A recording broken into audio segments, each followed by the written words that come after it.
सभी भक्तों का स्वागत है भगवत गीता के इस प्रवचन में। हम लोग आज 13वें अध्याय के 24वें श्लोक को देखेंगे और इसमें भगवान वर्णन कर रहे हैं कि इस ज्ञान को सुनने की समझने का क्या फायदा होता है। यानी ज्ञाता नहीं, क्षेत्रज्ञ, ज्ञेय, ज्ञान और पुरुष, प्रकृति इत्यादि, इन सबको समझने से क्या फायदा हो सकता है। क्योंकि आप लोगों के मन में आ सकता है कि इतना कठिन विषय हम क्यों सीखें। हो सकता हो लग रहा हो कि 13वां अध्याय बहुत कठिन है, इतना मन बोलेगा कि किसी को फोन चाहिए तो ले सकता है, मन बोलेगा इतना सब शब्दों को सीखने की क्या जरूरत है, इतने तत्व सीखने की क्या आवश्यकता है। तो उसको आज हम इस श्लोक में सीखेंगे। 24वें श्लोक में मेरे पीछे कोई भक्त बोली, माइक है किसी के पास? या एवं वेद 24वां श्लोक देखिएगा, 23-24 भेजा गया था पहले। य एवं वेत्ति पुरुषं य एव वेत्ति पुरुषं प्रकृतिं च गुणैः सह प्रकृतिं च गुणैः सह सर्वथा वर्तमानोऽपि न स भूयोऽभिजायते। न स भूयोऽभिजायते। यह मतलब जो एवं वेत्ति, जो इस प्रकार समझता है। इस प्रकार मतलब जैसे भगवान ने अब तक 13वें अध्याय में बताया उस प्रकार, उसमें कुछ गड़बड़ नहीं करता। जैसे भगवान ने बताया है कि भगवान कृष्ण नियामक हैं और जीव भुक्त है, और जीव नहीं, प्रकृति भुक्त है, भोगी जा रही है, और जीव भोगने वाला है। तो कोई इसमें गड़बड़ तरीके से ना समझे कि भगवान भोगने वाले हैं या भगवान भोगे जा रहे हैं, ये सब बातें ना समझे। तो अगर ठीक ठीक प्रकार से समझता है तत्व ज्ञान को प्रकृति के गुणों के साथ, तो कहते हैं सर्वथा वर्तमानोपि, चाहे किसी भी अवस्था में वो वर्तमान हो, किसी भी आश्रम में हो, किसी भी योनि में हो, मतलब मानव योनि में किसी में भी हो, स्त्री हो पुरुष हो, कोई भी हो, न स भूयो भी जायते। भूय मतलब भू ना होना, दोबारा, बस दोबारा जन्म नहीं लेगा। समझ में आ रहा फायदा? हम बहुत सारे विषय पढ़ते हैं, कठिन कठिन विषय समझने का प्रयास करते हैं, क्या फायदे होते हैं? बहुत होगा तो नौकरी लग जाएगी, इसी प्रकार से होता है, कुछ और कुछ थोड़ी बहुत सिद्धि मिल जाएगी, लेकिन कहीं नहीं लिखा रहता है कि इसके द्वारा आप दोबारा जन्म नहीं लेंगे। तो इसलिए थोड़ा अगर इसमें माथा मारा जाए 13 अध्याय को समझने में, तो क्या फायदा होगा कि हम दोबारा जन्म नहीं लेंगे। क्यों नहीं लेंगे? क्योंकि अपने संबंध ज्ञान को समझेंगे कि जीव क्या है, प्रकृति क्या है, मैं कौन हूं, मुझे क्या करना चाहिए। इस प्रकार से भगवान के शरणागत होगा, भगवान की भक्ति करेगा। जब समझेगा कि भाई जीव भगवान का मतपर है, अब भगवान का अंश है, तो उनकी सेवा में लगेगा, तो स्वाभाविक है कि वह मुक्त हो जाएगा। और अगर ये ज्ञान प्राप्त नहीं करेगा तो भगवान की सेवा नहीं करेगा, या अपने को भोक्ता समझ रहा है, जीव को अपने को इस प्रकृति का ही प्रोडक्ट समझ रहा है, मतलब उत्पादन समझ रहा है, अपने को शरीर मानता रहेगा, तो कैसे मुक्त होएगा? तो आप समझ सकते हैं किस प्रकार से जीव मुक्त हो जाएगा। ओके। और सबसे बड़ी बात यह है कि चाहे इस समय उसकी स्थिति कुछ भी हो, भौतिक रूप से कहीं पे भी सिचुएटेड हो, लेकिन अगर वह भगवान की शिक्षा का पालन करता है तो वह मुक्त हो जाएगा। उद्धव द्वारकाधीश प्रभु नहीं आए?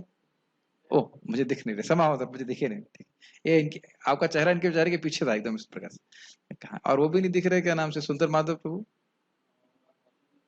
आपके रूम कौन, किन के रूममेट है? अपने रूममेट्स को लेके आना चाहिए साथ में। नहा रहे हैं, ठीक है। सकृत गीता अमृत स्नानम संसार बलनाशनम। कल हम लोग सोच रहे थे कि गीता अमृत को छोड़ करके दुग्धामृत पीने चले गए, अब यहाँ सुन रहे हैं कि गीता के स्नान को छोड़ करके और कोई स्नान में चलोगे।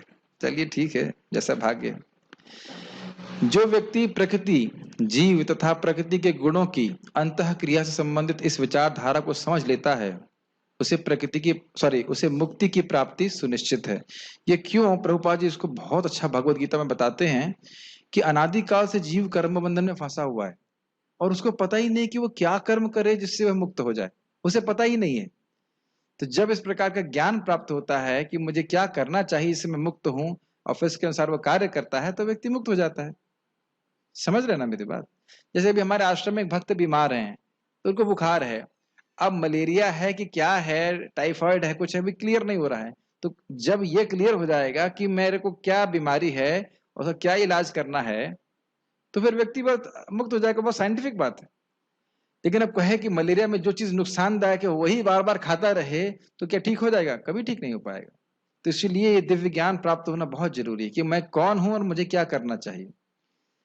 नहीं तो स्वाभाविक रीति से तो बद्ध जीव केवल भोग की ओर ही उन्मुख रहता है। उसकी वर्तमान स्थिति चाहे जैसी हो, यहाँ पर उसका पुनर्जन्म नहीं होगा। ये मुझे बहुत अच्छी बात लगती है। सर्वथा वर्तमानोपि, कहीं पे भी वर्तमान हो वह निश्चित रूप से मुक्त हो जाएगा। कितना सुंदर श्रुतिफल है इस अध्याय को पढ़ने का। लेकिन श्रुतिफल को भी केवल इस तरह से नहीं लेना चाहिए कर्मकांडी तरीके से, जो उस अध्याय को सुनता है उसको ये फल प्राप्त होता है। यहाँ पे बोला जा रहा है जो समझता है, वेत्ति, यह एवं वेत्ति, जो समझता है। केवल सुनना ही फायदेमंद है, लेकिन सुनने के साथ साथ समझने का भी प्रयास करना चाहिए कि ज्ञान क्या है, ज्ञेय क्या है इत्यादि। गीता भूषण टीका, यह श्लोक इस ज्ञान के फल को कहता है जो भगवान ने यहाँ पे दिया है 13वें अध्याय के। जो व्यक्ति भगवान को उनकी प्रकृति के साथ यानी भौतिक प्रकृति के साथ और जीव यानी चा से के साथ इस प्रस्तुत वर्णन के अनुसार जानता है और उनके भेद को जानता है, वह दोबारा जन्म नहीं लेता। यद्यपि वह इस जगत में रहता है और अपने शरीर को धारण करने के लिए कर्म करता है, वह मुक्त हो जाता है। समझ में आ रहा है? वह शरीर में है, लेकिन अब वह शरीर से भोग के लिए प्रयास नहीं करता। वह अपने शरीर के माध्यम से भगवान की सेवा में नियोजित रहता है, क्योंकि समझ में आ गया है कि मैं तो भगवान का दास हूं, मैं इस जगत का हूं ही नहीं। क्या बात समझ में आ रही है? और चाहे बगल वाला ना समझ में आता हो उसको, या दुनिया में किसी को ना समझ में आता हो, लेकिन खुद को समझ लिया व्यक्ति और भगवान की सेवा में नियोजित हो गया तो वह मुक्त हो जाएगा। तो अपने कल्याण के लिए व्यक्ति को पहले भगवत गीता समझना चाहिए। समझ रहे हैं बात? बाकी कोई समझे या ना समझे, ये स्वाभाविक है कि बहुत कम लोग समझेंगे, लेकिन हमें समझना है कि हम कृष्ण के दास हैं। हम कितनी बार इस बात को सुन चुके हैं, लेकिन हमेशा हम इसी धारणा के अनुसार कार्य नहीं करते, इसलिए फिर से सुनने की आवश्यकता है। तो ये बातें बहुत गंभीर हैं। प्रायः हम इस जगत में कुछ अदृश्य धागों से बंधे रहते हैं, और वो धागा है अहमता और ममता। मैं शरीर हूं और शरीर संबंधित वस्तुएं मेरी हैं, उसके अनुसार कार्य करना बहुत जरूरी है, चाहे भक्ति हो या ना हो। आज ही मैं क्लास देने से पहले विचार कर रहा था कि कोरोना हो या नहीं हो, खाना तो खा रहे हैं ना। क्यों भाई? खाना पानी पीना तो बंद नहीं किया है, लेकिन कृष्ण कथा को छोड़ देता है व्यक्ति। जो कृष्ण कथा जन्म मृत्यु को की दवा है, उसको महत्व नहीं दे रहा है, लेकिन यहाँ पे खाने पीने को बहुत महत्व हम दे रहे हैं। ये हमारी स्वाभाविक वृत्ति है बद्ध आत्मा होने के नाते। मेरी बात समझ रहे? तो बुद्धिमान व्यक्ति को सोचना चाहिए कि मैं खा पी की इसलिए रहा हूं ताकि इंद्रियों से भगवान के बारे में सुन सकूं। अभी आप नारद जी का उपदेश सुनेंगे 5वें अध्याय में, सुन ही रहे थे, कितना महत्वपूर्ण है। तात्पर्य, प्रकृति, परमात्मा, आत्मा तथा इनके अंतः संबंध की स्पष्ट जानकारी होने पर मनुष्य मुक्त होने का अधिकारी बनता है, और वह इस भौतिक प्रकृति में लौटने के लिए बाध्य हुए बिना वैकुंठ वापस चले जाने का अधिकारी बन जाता है। कि ध्यान देना होगा कि हम इस जगत में इसीलिए हैं क्योंकि हम भगवान बनने का प्रयास कर रहे हैं। भगवान परम स्वामी हैं, नियंता हैं, लेकिन हम उनको बद्ध जीव उनको इनकी नकल करना चाहता है। समझ रहे हैं? इन बातों को समझते हैं। ये नकल छोड़ करके जब व्यक्ति अपने को केंद्र मानने का प्रयास अपने को केंद्र में बनाने का प्रयास छोड़ देगा और कृष्ण को केंद्र में रखेगा, तो सारी बीमारी सॉल्व और भगवान के धाम के जाने का रास्ता क्लियर हो जाएगा। समझ में आता है साहिल प्रभु? अपने को केंद्र में मानने का क्या अर्थ होता है? क्या अर्थ होता है इसका? तो हाँ क्यों बोल रहे हैं? यहाँ पे जब भी पूछा जाए समझ में आता है तो यही बोलना है कि हाँ। सचिन प्रभु समझते हैं अपने को केंद्र में रखने का अर्थ क्या होता है? अपने को केंद्र में रखने का अर्थ है कि सब कुछ मेरे अनुसार होना चाहिए, मेरी इंद्रिय तृप्ति होनी चाहिए, तब तो ठीक है, और नहीं तो अच्छी बात नहीं। लेकिन भक्त क्या सकता है? कृष्ण को केंद्र में रखें। किस मनोवृत्ति से, किस कार्य से कृष्ण संतुष्ट होंगे? जब कृष्ण संतुष्ट होंगे तो आराम से भगवान के धाम पहुंच जाएंगे। यही भगवान के धाम की मानसिकता है कि हर व्यक्ति यही सोच रहा है कि कृष्ण को हम कैसे संतुष्ट करें। सिंपल। लेकिन क्या अद्वैतवादी भगवान के धाम जाएंगे? नहीं जाएंगे, क्योंकि वह भगवान और जीव और प्रकृति के विषय में ठीक से नहीं समझते, भले ही बाह्य रूप से कितने भी विद्वान हो। देखिए यहाँ पे क्या लिखा है, सर्वथा वर्तमान उपी। वो कहीं भी किसी भी आश्रम में लिखा हो, लेकिन अगर इसको ठीक ठीक समझ रहा है तो भगवान के धाम जाएगा। लेकिन तथाकथित अद्वैतवादी चाहे कितने ही बड़े सन्यासी हों, लेकिन भगवान के पास नहीं जा सकते, क्योंकि वे अपने को भगवान मान रहे हैं। और इसी बीमारी की वजह से हम भौतिक जगत पे हैं। क्या बात समझ में आती है? ओके, ठीक है। तो भगवान के धाम जाने का अधिकारी बनता है, ये ज्ञान का फल है। ज्ञान यह समझने के लिए है कि दैव योग से जीव से संसार में आ गिरा है उसे प्रामाणिक व्यक्तियों, साधु पुरुषों तथा गुरु की संगति में निजी प्रयास द्वारा दूसरों की स्थिति समझनी है। दूसरों की लिखा है, अपनी स्थिति समझनी। जैसे फिर अभी हमारे जो भक्त बीमार हैं, तो पहले जो जिज्ञासा ये कर रहे हैं कि वो बीमार क्यों हैं। नहीं, पहली चीज उनको ये पता लग रही है कि वो बीमार हैं। टेम्परेचर है, अभी थर्मोमीटर दिया तो कहा 102 हो, तब तो बहुत गंभीर है। इसीलिए जो साधु हैं पहले डायग्नोसिस करते हैं।